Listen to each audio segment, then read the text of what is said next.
বিগত বছরের একটি প্রশ্ন, প্রায় সমস্ত পরীক্ষাতেই এই ধরনের প্রশ্ন দেখা যায়। প্রশ্নতে দেওয়া আছে 20 সেমি ব্যাসের নিরেট গোলক গলিয়ে 0.5 সেমি ব্যাসার্ধের কয়টি নিরেট গোলক তৈরি করা যাবে। 20 সেমি ব্যাসের কথা এখানে বলা আছে, বড় গোলকটির ক্ষেত্রে এখানে 20 সেমি ব্যাস বলেছে। তাহলে বড় গোলকটির ব্যাস আমরা 2r ধরব।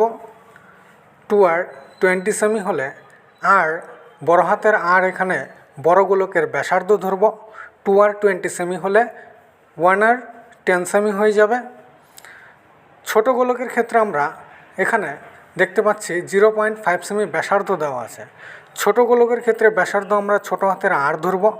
ছোট হাতে আর আমরা মান পাবো 0.5 সেমি। 0.5 সেমি ছোট গোলকগুলির ব্যাসার্ধ। বড় গোলক এবং ছোট গোলকের আয়তনের সূত্র আমরা এখানে প্রয়োগ করব। বড় গোলকের ক্ষেত্রে 4/3 পাই আর কিউব, বড় হাতের আর কিউব নেব। ছোট গোলকগুলির ক্ষেত্রে এখানে 4/3 পাই আর কিউব, ছোট হাতের আর কিউব নেব। আমরা 4/3 পাই কেটে নেব।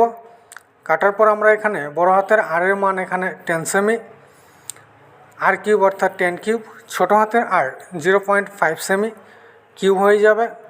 আর কিউব দেওয়া আছে ছোট হাতের 10 গুণ 10 গুণ 10, আমরা ভাগ করব 0.5 দিয়ে কাটাকুটি করে নেব। আমরা এখানে কাটাকুটি করলে 20 20 20 পাবো।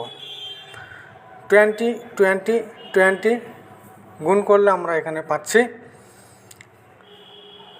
20 কিউব অর্থাৎ 8000।